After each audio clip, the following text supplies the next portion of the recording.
George Soros, जो कि America के सक्सेसफुल इन्वेस्टर और हेज फंड मैनेजर हैं, जिन्होंने 1992 में शॉर्ट सेलिंग करके बैंक ऑफ इंग्लैंड को हिला दिया था, जहां जॉर्ज सोरोस ने सिर्फ एक ही रात में $1 बिलियन का प्रॉफिट कमाया था। अब इतने बड़े इन्वेस्टर ने इंडिया के टैक्स सिस्टम को लेकर एक बहुत बड़ी स्टेटमेंट दे दी कि इंडिया में टैक्सेस की वजह से मिडिल क्लास इस ट्रैप में फंसता जा रहा है और जो गरीब है वो और गरीब बनता जा रहा है। जॉर्ज सोरोस के सॉल्यूशन के हिसाब से इंडिया में जो टैक्स सिस्टम अभी चल रहा है उसको पूरी तरीके से चेंज करना होगा। जहां जॉर्ज सोरोस का कहना है कि इंडिया में मिडिल क्लास और गरीबों से कोई भी टैक्स नहीं लेना चाहिए, बल्कि इंडिया में जो रिचेस्ट लोग हैं उनसे उनकी टोटल वेल्थ पर 2 से 3% टैक्स लेना शुरू कर देना चाहिए। यहाँ पे बड़ा क्वेश्चन ये आता है कि इंडिया का टैक्स सिस्टम सच में इतना बुरा है कि बाहर के इन्वेस्टर हमें इस चीज को बदलने की सजेशंस दे रहे हैं, और क्या सच में इंडिया में टैक्स की वजह से गरीब और गरीब बनता जा रहा है। अब इंडिया में रहकर आपको कितना ज्यादा टैक्स देना पड़ रहा है और इस टैक्स की वजह से गवर्नमेंट की कितनी कमाई हो रही है, और कैसे इंडियन गवर्नमेंट हम और आप जैसे आम लोगों से टैक्स के नाम पे करोड़ों रुपए कमा रही है और टैक्स के नाम पे हमें सालों से बेवकूफ बनाते आ रही है। और इस चीज का सॉल्यूशन आखिर क्या हो सकता है। अब इंडिया में 1 लीटर पेट्रोल की क्या कीमत है? अब हर स्टेट में, हर सिटी में अलग अलग होती है, लेकिन मैं अप्रोक्सीमेटली एक फिगर बताता हूं जो हमारे स्टेट में अभी चल रहा है। अब अभी मध्य प्रदेश में 1 लीटर पेट्रोल की कीमत चल रही है 107 रुपये, लेकिन इस 1 लीटर का एक्चुअल प्राइस पता क्या होता है? सिर्फ 35.99 रुपये लीटर। बिना कोई टैक्स के 1 लीटर पेट्रोल की कीमत अभी के टाइम में है 35 रुपीज़। अब हम अगर इसमें एक्साइज ड्यूटी और रोड टैक्स जोड़ के बताएंगे तो वो होगा 32 रुपये। तो 35 रुपये लीटर प्लस 32 तो टोटल होगा 67 रुपीज़। और इसमें अभी जो मेन डीलर है उसका 5 से 6 रुपये जुड़ना बाकी है, मतलब जो प्रॉफिट होता है वो जुड़ना बाकी है। तो इसका टोटल ओवरऑल प्राइस अप्रोक्सीमेटली 72 से 73 रुपये लीटर बनता है।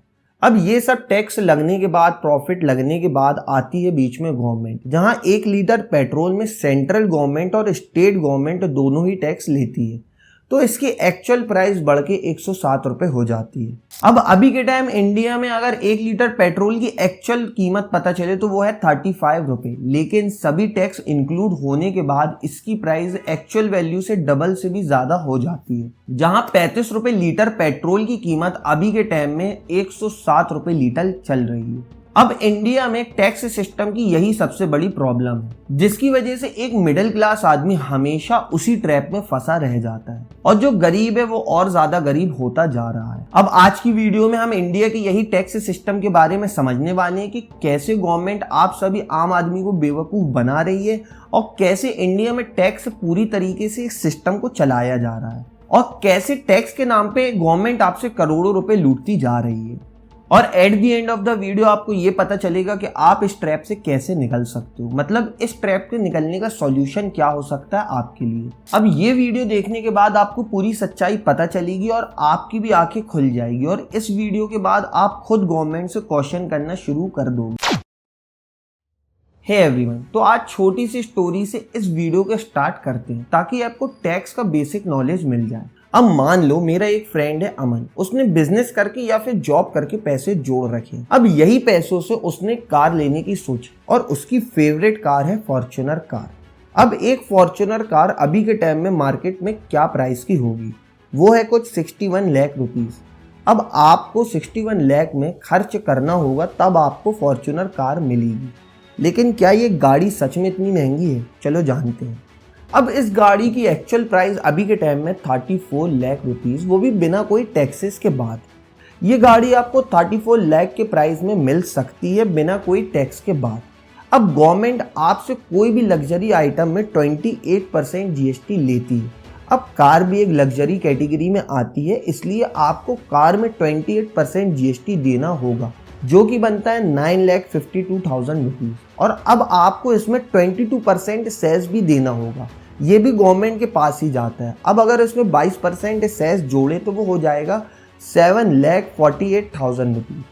अब इसमें 1 लाख डीलर का प्रॉफिट वो जोड़ लो और इसमें green cess, road tax, surcharge, insurance और ऐसे कई सारे अदर चार्जेस मिलाकर ये गाड़ी की एक्चुअल प्राइस हो जाती है 61 लाख रुपीज़। अब इसके अलावा आपको एक और इंटरेस्टिंग चीज बताता हूँ। अब मान लो एक फॉर्च्यूनर कार बिकी, तो इस कार के बिकने पे सबसे ज्यादा फायदा किसको होगा आप बताओ? मैन्युफैक्चरर को? नहीं, गलत। या फिर डीलर को? नहीं, वो भी उतना पैसा नहीं कमा पाता। सबसे ज्यादा फायदा एक कार को बिकने में होता है गवर्नमेंट को। अब इस 61 लाख रुपीस की कार में गवर्नमेंट टोटल 27 लाख रुपीस कमाती है। कैन यू इमेजिन, सिर्फ एक गाड़ी बिकने पे गवर्नमेंट आपसे टैक्सेस के नाम पे 27 लाख रुपए कमा रही है। मतलब मैन्युफैक्चरर से, डीलर से भी ज्यादा गवर्नमेंट पैसा कमाती है। जिस कंपनी ने फॉर्च्यूनर कार बनाई यानी कि टोयोटा खुद एक कार बिकने पे सिर्फ 40 से 50 हजार रुपए कमाती है, लेकिन अपनी इंडियन गवर्नमेंट तो 27 लाख रुपीस एक कार बिकने पे कमा रही है। अब इस चीज से ये पता चलता है कि कैसे गवर्नमेंट टैक्स के नाम पे आम आदमी से पैसा लूटती जा रही है। अभी तो स्टार्टिंग है, इस वीडियो के आगे आपको और भी शॉकिंग चीजें जानने को मिलेंगी। तो अब बेसिकली टैक्स दो तरीके के होते हैं, एक डायरेक्ट टैक्स और एक होता है इनडायरेक्ट टैक्स। पहले हम डायरेक्ट टैक्स की बात करते हैं। तो डायरेक्ट टैक्स में सबसे पहले आता है इनकम टैक्स और दूसरा उसी के साथ आता है कॉर्पोरेट टैक्स। अब इनकम टैक्स वो होता है जो आपको अपनी सैलरी में से देना होता है और कॉर्पोरेट टैक्स वो होता है जो आपको अपने बिजनेस के प्रॉफिट में से देना होता है। अब आपने मान लो एक साल में 10 लाख रुपए कमाए, तो इसमें से आपको कितना टैक्स देना होगा? अब मान लो आपने एक बिजनेस में 10 लाख रुपए कमाए, तो इसमें आपको जो टैक्स देना होगा उसको हम कॉर्पोरेट टैक्स बोलेंगे। अब सबसे पहले हम इनकम टैक्स का कुछ एग्जाम्पल जान लेते हैं। अब आपको इनकम टैक्स कई अलग अलग तरीके से देना पड़ सकता है। अब अगर आपकी सैलरी 2.5 लाख रुपए से कम है तो आपको उसमें कोई भी टैक्स नहीं देना होगा, और अगर आपकी सैलरी 2.5 से 5 लाख रुपए के बीच है, मतलब सालाना आप इतना पैसा कमाते हो, तो उसमें आपको गवर्नमेंट को 5% टैक्स देना होगा। और अगर आप 5 से 10 लाख के बीच सालाना कमाते हो तो उसमें आपको 20% टैक्स देना होगा। और अगर आपकी सालाना मतलब एनुअल इनकम 10 लाख रुपए से ज़्यादा है तो आपको इस चीज़ में 30% टैक्स गवर्नमेंट को देना होगा। और same goes for corporate tax. अगर आपकी सालाना 10 लाख रुपए से ज़्यादा प्रॉफिट होता है तो उस प्रॉफिट का 30% टैक्स आपको गवर्नमेंट को देना होगा, और इसके साथ साथ 12% सरचार्ज भी गवर्नमेंट आपसे चार्ज करेगी। अब ये सरचार्ज क्या होता है? सरचार्ज वो चीज़ है कि अगर इमरजेंसी के टाइम में सुनामी, अर्थक्वेक या फिर कोई भी ऐसी नेचुरल कैलेमिटीज़ आ जाती है तो उस चीज़ के लिए गवर्नमेंट आपसे सरचार्ज टैक्स चार्ज करती है। मतलब इसको सरचार्ज ही बोलेंगे। मतलब आपसे आने वाले नेचुरल कैलेमिटीज़ में होने वाले खर्चों के लिए गवर्नमेंट आपसे अभी से पैसा ले रही है, जो कि है टोटल 12%। अब फॉर एग्जांपल मेरा दोस्त अमन है जिसका अच्छा खासा बिजनेस चलता है और साल भर में उसने अपने बिजनेस से 1 करोड़ रुपए प्रॉफिट जनरेट किया। मतलब 1 करोड़ रुपए उसने एक साल में कमाया। तो इस 1 करोड़ में से 30% उसको कॉर्पोरेट टैक्स देना होगा और 12% सरचार्ज देना होगा। मतलब ये दोनों मिला के हो गया 42%। अब ये सालाना अगर वो टैक्स भरेगा तो 1 करोड़ में से 42 लाख रुपीस डायरेक्ट गवर्नमेंट के हाथ में चले जाएंगे। अब 1 करोड़ में से 42 लाख रुपीस तो गवर्नमेंट टैक्सेस के नाम पे अमन से ले रही है। अब जो कि अमन ने 42 लाख रुपीस दे दिया तो उसके हाथ में सिर्फ और सिर्फ 58 लाख रुपीस बचे। अब अश्नीर ग्रोवर, इनको तो आप जानते ही होंगे, जो कि भारत पे के फाउंडर थे। अब इन्होंने अपने इंटरव्यू में कहा था कि आम आदमी 12 महीनों में से 5 महीने तो सिर्फ गवर्नमेंट के लिए काम करता है। जो टैक्स पेयर है ना, वो चैरिटी कर रहा है देश में, उसको कोई बेनिफिट नहीं मिल रहा, ठीक है। एंड आप मेरे को एक बात बताओ ना, जब आपको पता है कि मैं 10 रुपये कमाऊंगा और 4 रुपये सरकार रख लेगी, आप उसको महीनों में गिनो, तब आपको खटके की बात। 12 महीने में से 5 महीने आप सरकार के लिए काम कर रहे हो, चमकी बात। अब आप अपनी जिंदगी में देख लो कितने साल आपने सरकार की गुलामी करनी है। किसकी बात की, किसके लिए कमा रहे हो? उसके बाद 7 महीने में से ही आपको अपना निकालना है, चाहे वो एजुकेशन हो गई, चाहे आपको घूमने जाना है, चाहे आपको दारू पीनी है, जो भी करना है वो 7 महीने में से निकालना है। 5 महीने तो स्वाहा हो गए, ठीक है। और हम सब एक्सेप्ट करके बैठे, हाँ जी है ऐसे ही है जी। और मतलब अब जो बिजनेस वाला है उसको भी ये बात चमकती है, पर वो शाना है, ठीक है, वो नहीं देता टैक्स। आपके पास ऑप्शन ही नहीं है, आपको तो टीडीएस कट के आएगा जी, आपका फॉर्म 16 मिल जाएगा, जाओ सरकार से क्लेम कर लो, कुछ बनता है आपका।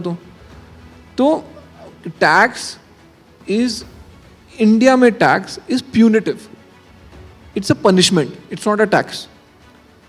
On top of this you are paying 18% GST. ठीक है, तो 7 महीने में से और 1.5 महीना गया. ठीक है, तो मतलब जी किसके ले रहे हो? अब इन्होंने ये चीज़ इसलिए कही थी क्योंकि आपको इतना भारी अमाउंट गवर्नमेंट को एज अ टैक्स देना होगा.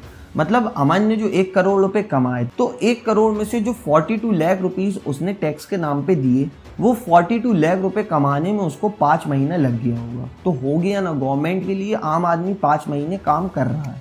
और सेम चीज जाती है इनकम टैक्स पेयर्स को. जो इनकम टैक्स भरते हैं, जो अपनी सैलरी के पैसे गवर्नमेंट को देते हैं, वो भी गवर्नमेंट के लिए ही काम कर रहे हैं इनडायरेक्टली. अब अमन का जो बिजनेस है, अब अमन के बिजनेस को चलाने के लिए अमन की कंपनी में 100 लोग भी काम कर रहे हैं, और ये 100 लोगों को अमन अलग से सैलरी भी दे रहा है. अब एक ही बिजनेस से जहां कॉर्पोरेट टैक्स के नाम पे गवर्नमेंट अमन से भी टैक्स ले रही है, और दूसरी तरफ इनकम टैक्स के नाम पे जो अमन के यहाँ सैलरी पे वर्कर लगे हुए हैं, उनसे भी उनकी सैलरी पे गवर्नमेंट टैक्स लेगी.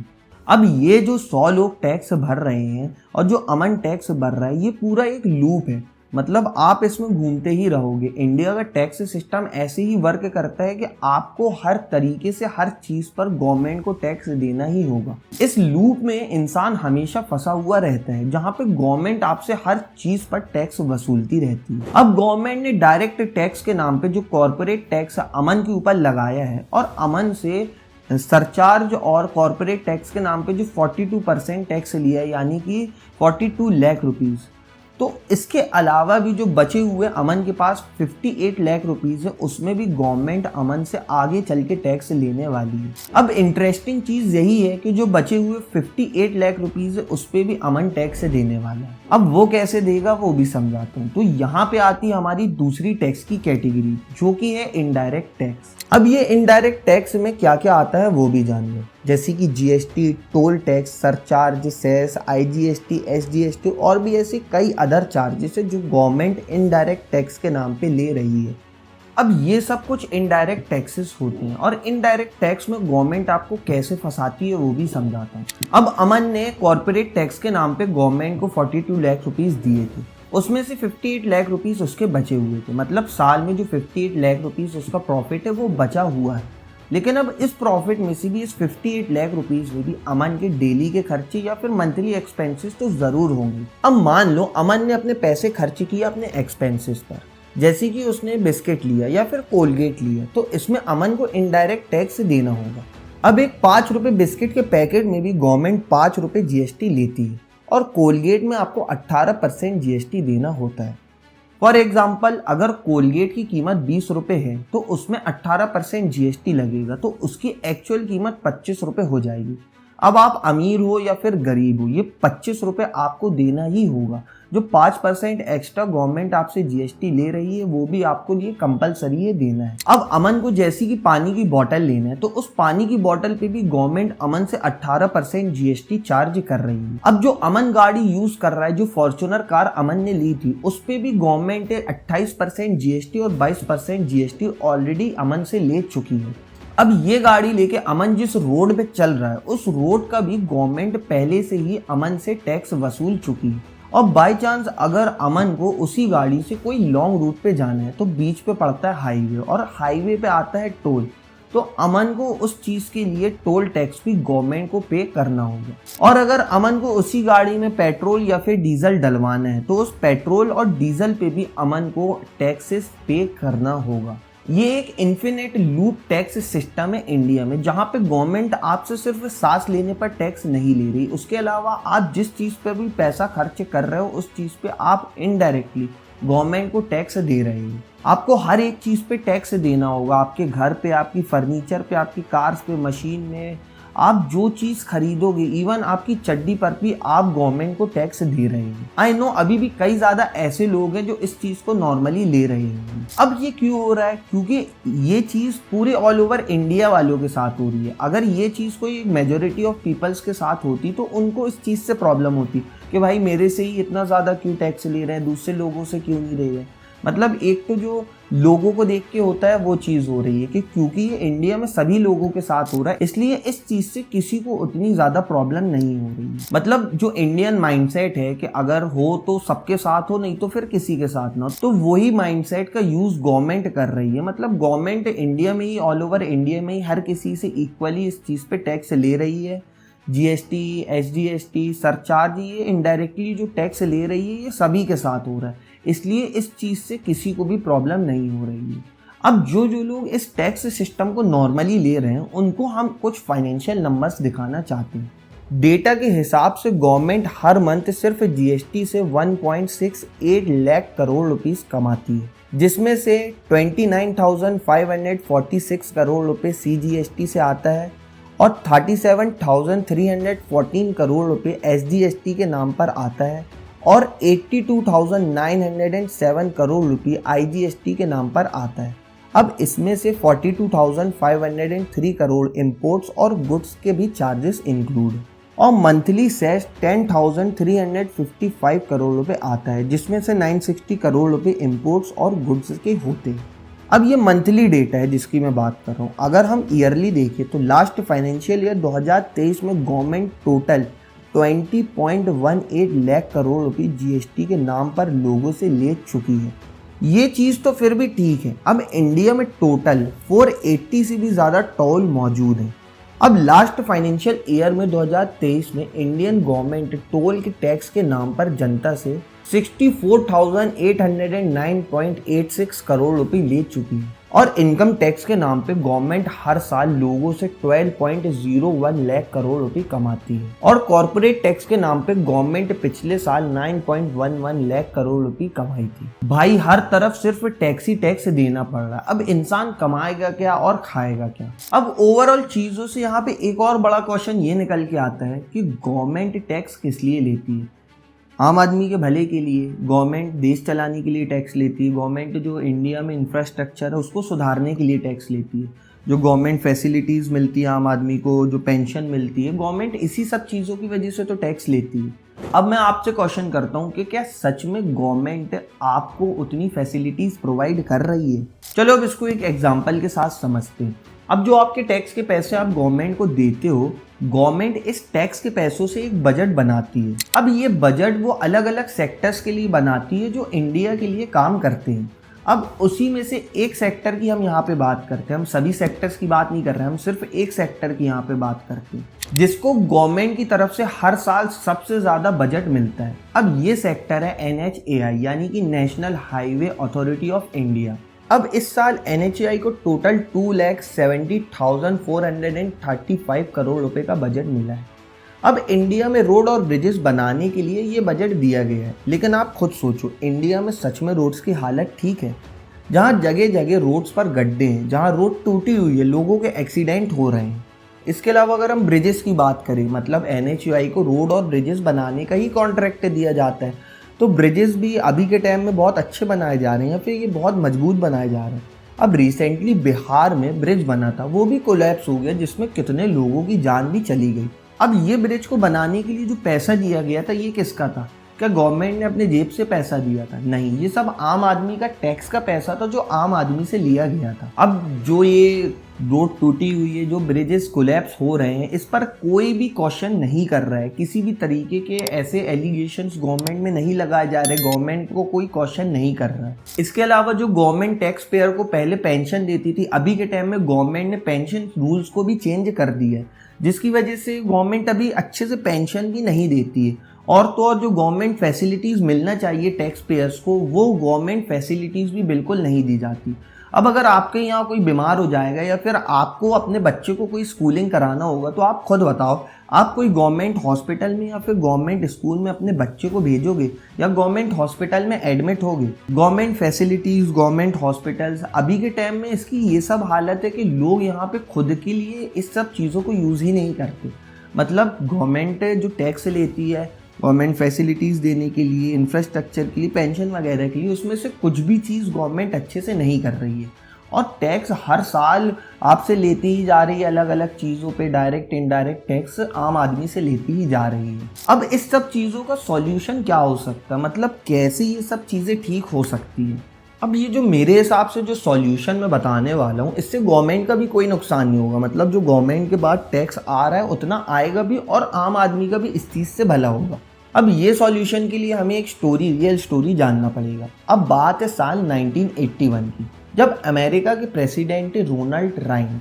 जब उन्होंने उस टाइम यही सब प्रॉब्लम के सॉल्यूशन के लिए टैक्स को कट ऑफ कर दिया था, जिसकी वजह से लोगों के पास ज़्यादा पैसा बच रहा था, लोग ज़्यादा खर्च कर रहे थे, जो बिजनेसमैन थे वो ज़्यादा से ज़्यादा बिजनेस खोल रहे थे, जिसकी वजह से और भी ज़्यादा एम्प्लॉयमेंट बढ़ रही थी, एम्प्लॉयमेंट लोगों को मिल रही थी, सैलरीज जनरेट हो रही थी और उस सैलरी से और ज़्यादा टैक्स भरता जा रहा था।